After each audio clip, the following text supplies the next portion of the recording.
Hello everyone, welcome back on ratio and proportion part 2। जब दो या दो से ज़्यादा वैल्यूज़ के बीच में कंपैरिजन होता है उसको हम रेशियो कहते हैं, और रेशियोज़ के बीच में जब कंपैरिजन होता है उसको हम प्रोपोर्शन कहते हैं। पिछले वीडियो में आपने बेसिक लेवल क्वेश्चंस किए थे, आज आप एडवांस लेवल क्वेश्चंस करेंगे जो कॉम्पिटिटिव एग्जाम्स में पूछे गए थे। तो पहला क्वेश्चन है सीटेट 2016 में आया हुआ क्वेश्चन। The angles of a quadrilateral are in the ratio 2:3:5:8। तो क्वाड्रिलेटरल 4 साइड वाला फिगर होता है और उसका जो चारों एंगल्स का सम होता है वो होता है 360 डिग्री। अब आपके जो चारों एंगल्स को आप यहाँ पर रेशियो में दे रखा है तो हम उसको मान लेंगे 2x + 3x + 5x + 8x equals to 360। अब आपको x की वैल्यू फाइंड आउट करनी है जिससे आप सारे अननोन एंगल्स की वैल्यूज फाइंड आउट कर सकेंगे। तो आपने इन सब का सम किया तो ये आया 18x, x equals to 360 degree by 18। जब आप इसको डिवाइड करेंगे ये आपका हो जाएगा 20 डिग्री, यानी x की वैल्यू आई है 20 डिग्री। यहां पूछा गया है the sum of the supplement of the largest angle. Largest angle है 8x, तो आप पहले 8x क्या एंगल होता है वो निकालेंगे, फिर आप complement of the smallest angle निकालना है। तो स्मॉलेस्ट एंगल 2x है, तो लार्जेस्ट एंगल है आपका 8x। यहाँ पर आप x की वैल्यू पुट कीजिए, 8 × 20 डिग्री जो कि हो गया 160 डिग्री। अब सप्लीमेंट क्या होता है? सप्लीमेंट उसको कहते हैं जब दो एंगल्स का सम 180 डिग्री आता हो। दो एंगल्स का सम 180 डिग्री हो। यहाँ पर एक एंगल दे रखा है जो कि है 160 डिग्री, तो 160 के साथ क्या प्लस करें कि 180 बन जाए। तो आपको क्लियरली दिख रहा है यहाँ पर हो जाएगा आपका आंसर 20, यानी कि 20 डिग्री। अब कॉम्प्लीमेंट निकालना है स्मॉलेस्ट एंगल का, तो स्मॉलेस्ट एंगल था आपका 2x, यानी 2 × 20 डिग्री जो कि हो गया 40 डिग्री। कॉम्प्लीमेंट होता है जब दो एंगल्स का सम 90 डिग्री आए। तो दो एंगल्स का जो सम है 90 डिग्री, तो उसमें से एक एंगल आपको पता ही है 40 डिग्री है, तो दूसरा एंगल क्या होगा 50 डिग्री। तो इसका आंसर हुआ 50 डिग्री। अब क्योंकि आपको दोनों का सम निकालना है तो 20 + 50 जो कि बन गया 70 डिग्री। तो इसका आंसर आया fourth option which is 70 degree. Next जो कॉम्पिटिटिव क्वेश्चन में आया जो है वो है टेरिटोरियल आर्मी कमीशन 2019 में आया पूछा गया question. The income of A and B are in the ratio of 4:3। A और B की जो इनकम है वो रेशियो में गिवन है, तो इनका हम मान लेते हैं A की 4x और B की 3x। अब एंड देयर एनुअल एक्सपेंसेस, उनके जो एनुअल एक्सपेंसेस भी रेशियो में दे रखे हैं 3:2, तो हमने एक्सपेंसेस भी मान लिया 3y क्योंकि ये अननोन है, और B के जो एक्सपेंसेस है वो है 2y। If each saves 60,000 rupees, यानी सेविंग 60,000 है, तो अब आपको पता है जब हम एक्सपेंस और सेविंग को प्लस करते हैं तो दोनों मिलाकर बनता है इनकम। इनकम जो होता है उसके अंदर सेविंग्स और एक्सपेंस का दोनों का सम आता है, और सेविंग आपके पास गिवन है 60,000। तो अब आपको ए की इनकम फिर निकालनी है। तो ए का जो एक्सपेंस था वो था 3y और सेविंग है 60,000। अब दोनों रेशियो में दे रखा है तो हम इसको फ्रैक्शन में ले लेते हैं। 2y एक्सपेंस है B का और 60,000 उसका भी सेविंग 60,000 है, और 3x और 4x दोनों उसके इनकम्स हैं A का एंड B का। तो अब हम क्रॉस मल्टीप्लिकेशन करेंगे। यहाँ पर हमने 3x को 3y + 60,000 से मल्टीप्लाई करना है, वैसे ही 4x को 2y + 60,000 से। जब हम इसको मल्टीप्लाई करेंगे, ब्रैकेट ओपन करेंगे, तो ये हमारा बन गया 9xy + 1,80,000 और इक्वल x लगाना मत भूलिएगा क्योंकि आपने x से भी मल्टीप्लाई किया है, और ये बन गया आपके 8xy + 2,40,000।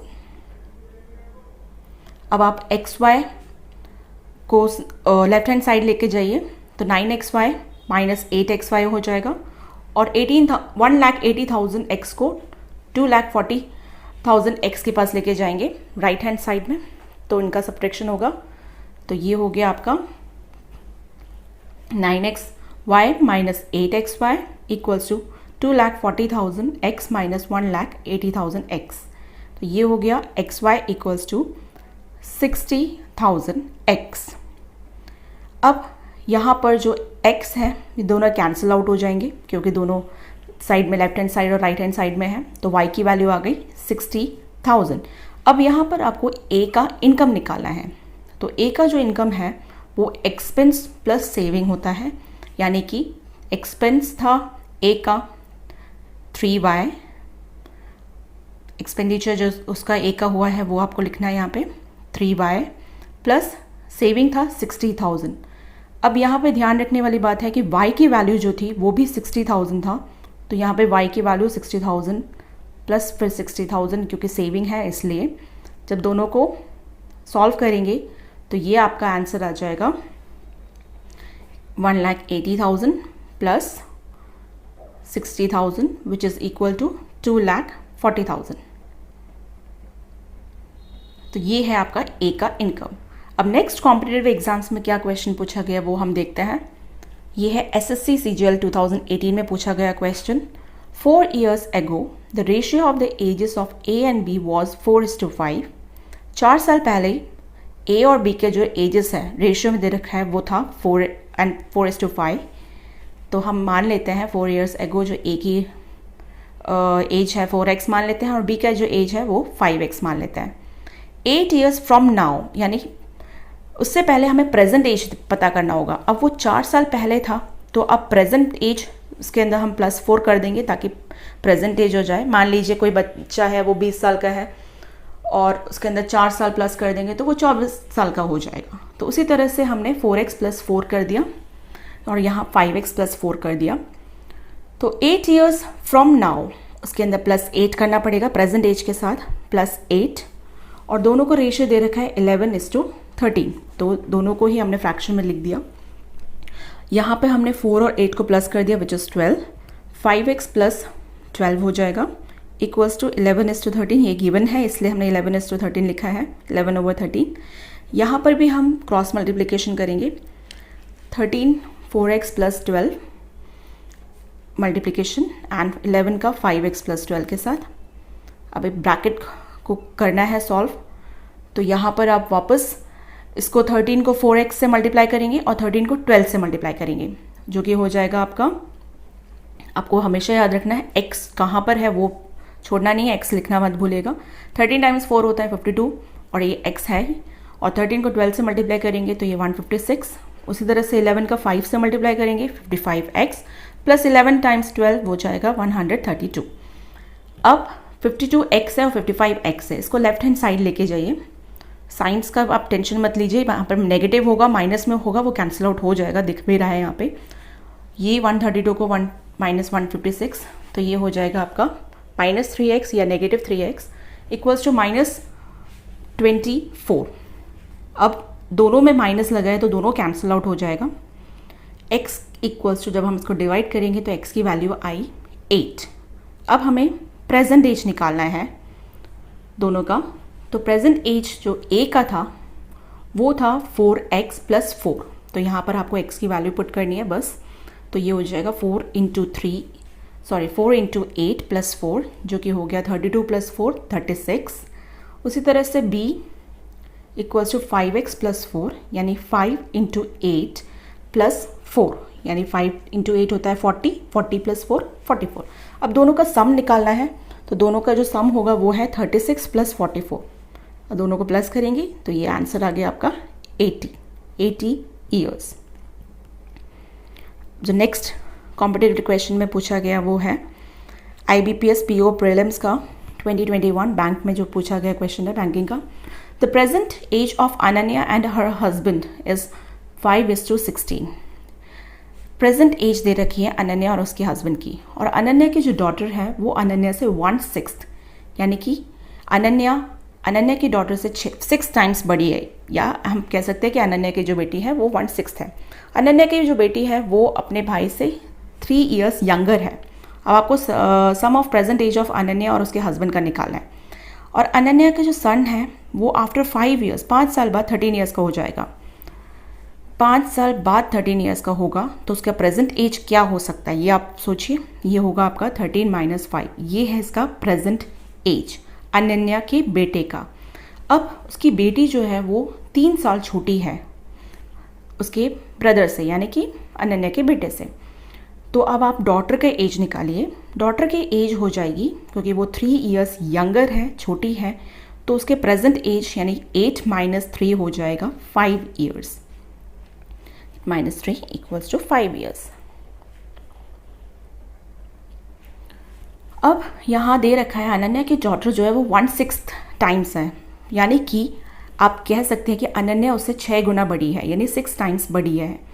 तो अगर डॉटर 5 साल की है तो अनन्या की एज 6 टाइम्स बड़ी है, तो 5 टाइम्स 6 इक्वल्स टू 30 ईयर्स, यानी अनन्या की एज हुई 30 ईयर्स। अब दोनों की एज जो है बिगनिंग में आपने देखा होगा दोनों को रेशियो में दे रखा था कि अनन्या की जो एज थी वो थी और हस्बैंड की जो एज है वो दोनों ही रेशियो में दे रखा था 5:6। तो 5x मान लेंगे और 6x मान लेंगे दोनों को। तो 5x की वैल्यू तो आपको पता ही है, 5x equals to 30 years, Ananya की एज 30 ईयर्स है। यहाँ पर हम x की वैल्यू फाइंड आउट कर लेंगे जो कि है 6, और इस x की वैल्यू को हम 6x के साथ मिला लेंगे। तो ये हो जाएगा हमारा 6 टाइम्स 6 जो कि हो जाएगा 36 ईयर्स। यहाँ पर भी आपको दोनों का सम निकालना है एजेस का, दोनों के एजेस का। तो सम है अनन्या की एज 30 प्लस हस्बैंड की एज 36, जो कुल मिलाकर बन गया 66 ईयर्स। रेशियो से रिलेटेड क्वेश्चंस बहुत सारे हैं, कुछ सिलेक्टिव क्वेश्चंस मैं आपके लोगों के सामने लेकर आई हूँ। ये भी एक IBPS प्रीलिम्स का ही क्वेश्चन है, 2021 में आया। The curved surface area of cylinder is 1056 centimetre square या square centimetre. Curved surface area of cylinder, जो सिलेंडर का जो कर्व्ड सरफेस है वो आपको दे रखा है एरिया, और हाइट और रेडियस जो है वो रेशियो में दे रखी है। हाइट मान लेते हैं 6x और रेडियस मान लेते हैं हम लोग 7x। अब आपको निकालना है what is the total surface area of cylinder. तो कर्व्ड सरफेस जो आपके पास ऑलरेडी गिवन है वो है 1056। अब आपको सिर्फ इसका फॉर्मूला पता होना चाहिए कि curved surface area of cylinder क्या होता है, इसका फॉर्मूला क्या है। तो 2πr/h कर्व्ड सरफेस एरिया का फॉर्मूला होता है। यहाँ पर आपके पास एरिया गिवन है, रेडियस और हाइट दोनों रेशियो में दे रखा है, तो यहाँ पर आपको सिर्फ वही वैल्यूज पुट करनी है ताकि x की वैल्यू निकल जाए। पाई की वैल्यू आपको 22/7 रखनी है, क्योंकि क्वेश्चन में भी वही लिखा गया था। आप ध्यान रखना, वहाँ पे क्वेश्चन में लिखा होता है कि पाई आपको क्या यूज़ करना है। अगर नहीं लिखा तो फिर आप दोनों वैल्यूज़ में से कुछ भी यूज़ कर सकते हैं, जो कि है 3.14 और 22/7। यहाँ पे हमें 22/7 लिखा और 7 से 7 कैंसिल आउट हो गया, और ये इस तरह से हमने मल्टीप्लाई किया तो 264x² बन गया और इक्वल्स टू 1056। जब दोनों को डिवाइड किया तो 1056/264, दोनों को कैंसिल आउट किया तो ये बन गया हमारा 4। अब हम स्क्वायर रूट निकालेंगे 4 का, और 4 का स्क्वायर बहुत ईजी है, 4 का स्क्वायर रूट है 2। तो x की वैल्यू आ चुकी है यहाँ पे 2। तो अब हम हाइट और रेडियस दोनों फाइंड आउट करेंगे। हाइट थी 6x और रेडियस था 7x, तो 6 को साथ में 2 मल्टीप्लाई करेंगे तो ये हो गया हमारा 12 सेंटीमीटर, और रेडियस हो गया हमारा 7x जो कि है 7 टाइम्स 2 यानी 14x। जब दोनों ही हाइट और रेडियस आ चुकी है तो अब दोनों की वैल्यू को आपको सिर्फ टोटल सरफेस एरिया में पुट करना है, और total surface area of cylinder होता है 2πr bracket r plus h। तो total surface area of cylinder होता है 2πr r प्लस h। यहाँ पर 2 पाई की वैल्यू 22/7 रखनी है, और r आप निकाल चुके हो ऑलरेडी विच इज़ 14, और r प्लस h जो कि ब्रैकेट के अंदर आएगा 14 + 12। तो यहाँ पर हो गया, अपने फॉर्मूला पुट करना है। ध्यान रखना कुछ फॉर्मूलाज आपको बहुत याद रहना चाहिए ताकि एग्ज़ाम में गलती ना हो। तो यहाँ पे आपने ब्रैकेट में रखा 14 + 12, जो कि प्लस किया, ब्रैकेट सॉल्व पहले करते हैं तो 26 हो गया, और फिर ये 7 और 14 आप कैंसिल आउट कर सकते हो, तो ये हो गया आपका 2, और फिर जब आप सबको मल्टीप्लाई करेंगे तो ये हो गया आपका 2288 स्क्वायर सेंटीमीटर या सेंटीमीटर स्क्वायर। यूनिट लगाना मत भूलिएगा, वो तो ऑप्शनल क्वेश्चन है तो आपको क्लियरली पता ही है। नेक्स्ट जो क्वेश्चन है वो है सीटेट 2022 में आया है। The area of circle is 616 square centimetre. Area हमेशा स्क्वायर सेंटीमीटर होता है, इसलिए हमें क्लियरली दिख भी रहा है, यहाँ पे ले रखा है एरिया ऑफ सर्कल, सर्कल का जो एरिया होता है। अब इसमें ये भी चीज़ दे रखी है कि जो सर्कल का सर्कमफ्रेंस है वो एक रेक्टेंगल के पेरीमीटर के बराबर है। Circumference equals to perimeter of rectangle. Circumference outer length circle की और पेरीमीटर आउटर लेंथ रेक्टेंगल का, दोनों इक्वल है। अब यहाँ पर रेडियस हमें पता नहीं है, तो अब हम पहले एरिया की मदद से रेडियस निकालेंगे। एरिया ऑफ सर्कल दे रखा है 616 सेंटीमीटर स्क्वायर। अब आप रेडियस निकाल सकते हैं, आपको पता ही है फॉर्मूला क्या होता है, पाई आर स्क्वायर। तो यहाँ पर आपको पाई की वैल्यू 22/7 रखनी है। आर स्क्वायर आप इस तरह से निकालेंगे। जैसे ही आपका आर रेडियस निकल आएगा, आप उसकी मदद से सर्कमफ्रेंस निकाल दीजिएगा। तो ये आपका हो गया answer, R square equals to, जब आप इसे कैंसिल आउट करेंगे, ये बहुत इजी है कैंसिल करना, चाहे तो आप इसको डायरेक्ट मल्टीप्लाई करके कैंसिल कीजिए या क्या कैंसिल करके मल्टीप्लाई कीजिए। वैसे कैंसिल करके मल्टीप्लाई करने में कम नंबर होते हैं, इजीली का मल्टीप्लाई हो जाता है। तो ये आपका आर स्क्वायर हुआ 196 इक्वल्स टू, अब इसका जो स्क्वायर रूट निकालेंगे, आर स्क्वायर इक्वल्स टू 196, ये हो गया आपका 14। आर रेडियस जो है आपका 14 निकल आया। अब आप इसकी हेल्प से सर्कमफ्रेंस निकालेंगे और सर्कमफ्रेंस ऑफ सर्कल होता है 2 पाई आर। तो अब आप यहाँ पर आर की वैल्यू निकाल देंगे, लिख देंगे 2 टाइम्स 22/7 टाइम्स 14, और ये आपका आंसर हो गया। जब आप इसे कैंसिल आउट करेंगे 88 सेंटीमीटर। अब यहाँ लिखा था कि सेंटीमीटर सर्कमफ्रेंस जो था वो पेरीमीटर के बराबर है। अब यहाँ पर आप एक बात याद देखिए, यहाँ पर दे रखा है लेंथ और ब्रेथ रेशियो में दे रखा है, क्योंकि पैरामीटर ऑफ रेक्टेंगल तो दे रखा है, उसकी मदद से आप लेंथ और ब्रेथ कैसे निकालेंगे, उसके लिए आपको रेशियो में गिवन है। तो आप रेशियो को x लेके करना, जैसे दे रखा है